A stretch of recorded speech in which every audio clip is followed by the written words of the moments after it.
And it's not your fault. It's not your fault. No worries. So what you say? You tell us about yourself. Executive director, and we've been in business about 5 years.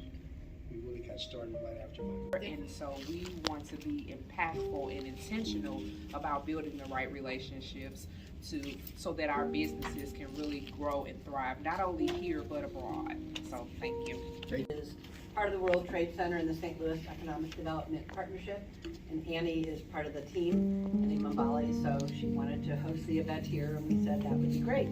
I think what's important is the World Trade Center has 3 components. One is foreign direct investment companies coming here, the second is import-export, and then the third is the foreign-born people that come to St. Louis, and how do we make them successful, and that's what Annie and I and Suzanne Sierra work on, is the people part, helping people network for jobs, making connections with other people, helping them connect to our women's and our mentoring programs, helping immigrant entrepreneurs, and making sure that people don't waste time and that we connect them quickly.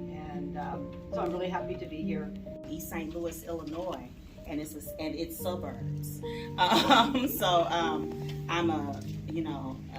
a person who believes that we are in a time where Africa and the diaspora are turning toward each other. It happens in cycles, and we're in the middle of another one. So it's a pleasure to be here. Becca Moinyaga. I own Delwood Pharmacy in North County, St. Louis, and I'm happy to be here.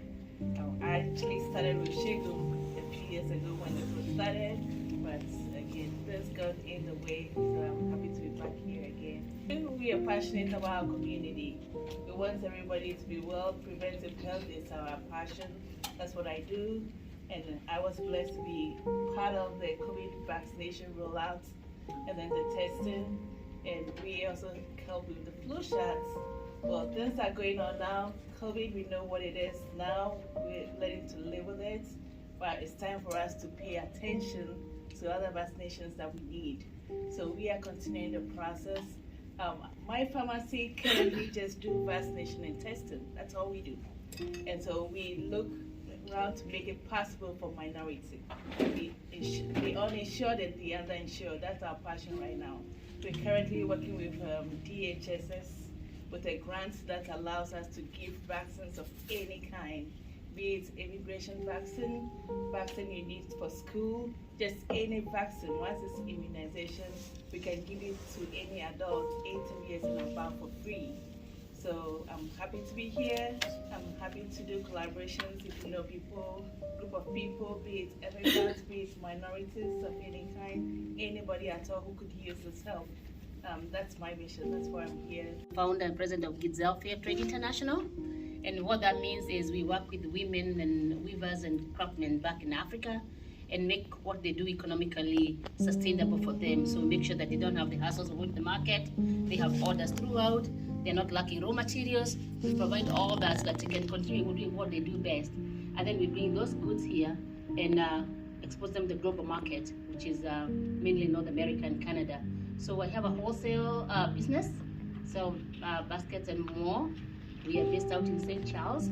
We are always welcoming tours. If you have groups of people that come and just tour the facility, get to know what do we do, why is a basket from Ghana different from a basket from Kenya, from Uganda, why are they different?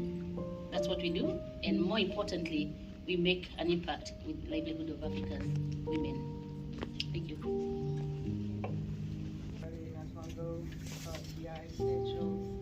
And I sell like organic candles. The principal consultant for Valley Consulting. So we do organizational development consulting as well as acculturation coaching for international students and young immigrants in the region. And I am happy to be here tonight. You might gotta practice this in these flyers so that you can have some of the information that the impact that Mosaic has had in the St. Louis region and how much we're working to make sure that immigrants have a place and they thrive and successful. I actually work as a nurse, so it's gonna be nice for me to learn what everybody else is doing. Okay. I'm also not into business as a scientist with a PhD, so but when I saw these invites, I was just super excited to come and eat. On a people that are very interested in Africa at large. Before moving to Central, I came during pandemic, so I have zero friend in town. But before moving in, I was in a small community called Columbia, Missouri, somewhere in the Midwest, where I went to college.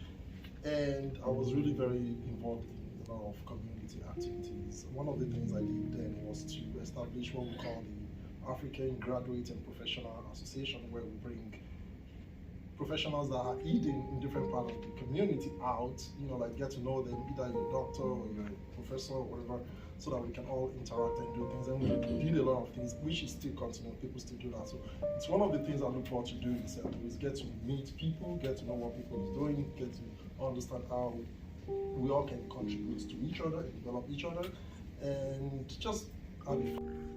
We always talk about opportunities, find preparedness, right?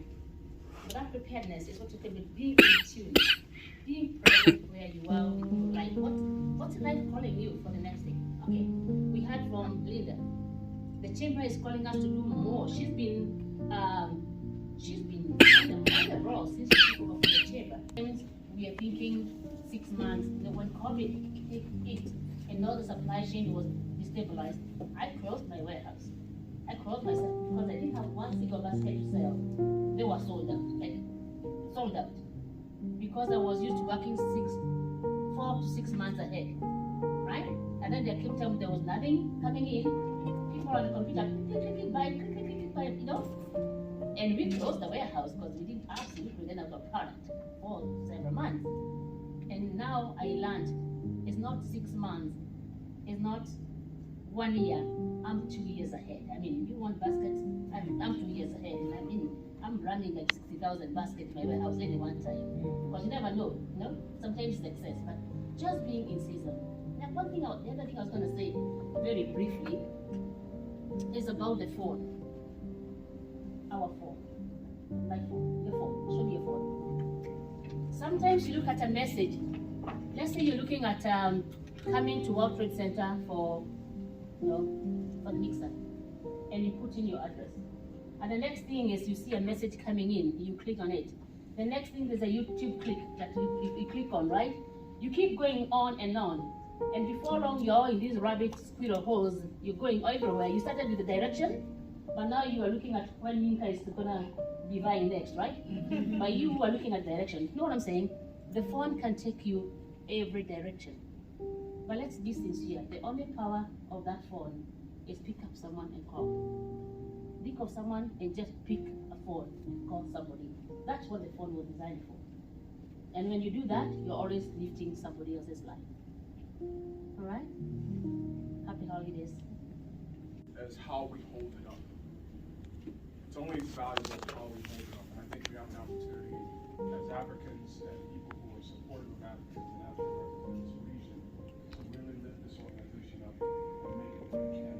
When we look at organizations involved in the Bosnian community, when we look at organizations involved in the Asian American community, when we look at organizations engaged in the African American community, those who were born in this country of our hue, there are some organizations that have really risen to prominence and have influence in terms of policy, influence in terms of economics, and I think the African Chamber has that same opportunity. And we have to start somewhere.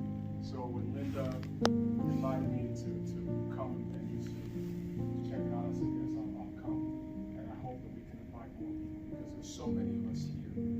There's a statistic I used to talk about when I was on the campaign trail, and you may have heard it, and I'm sure it's even greater for all Africans, but I know it for Nigerians, okay? So when we combine all Africans, it's even greater. The spending power of Nigerians in this country is $14.1 billion. $14.1 billion.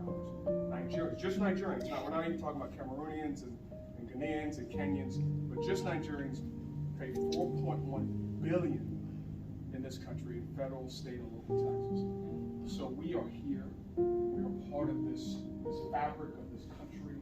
We are doctors and lawyers and engineers and teachers and nurses and mechanics and farmers. And we need to raise our voice. We need to raise our presence. We need to raise our platform in this country. When you look at what George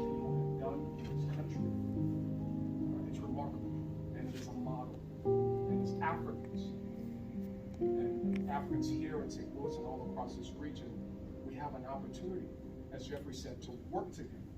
We have to do a better job of working together, cooperatively, economically, politically, and raise our voices so we can have a seat at this table. When we look across, many of you know I was the Democratic nominee for Secretary of State in Missouri in 2020. When I looked across, when I was running, I've never run for any office prior, and so when I was running, I was looking for other Africans in federal government, in local government, state government, all throughout the country. And not any of the 50 states in this country have an African that is an elected, in terms of statewide, so governor, lieutenant governor, attorney general, secretary of state, those statewide officers. Nowhere in this country that I find one, and I think that's a shame, because we're giving so much to this country. So I'll close there and just say thank you all for being here. Thank you, Linda, and all the people who have to organize this event. I hope that next year we have 3 times as many people come, and I hope that this organization continues. We have a lot of women in here. Like he said, more Nigerians are professional. Yes, we are professional, but we are so limited. We limit ourselves in the sense that sometimes we are enclosed within us. It's me. There is no sharing. So this is very good that we get to share, we get to network, and we see where it goes. And I belong to that sorority also. Oh! So,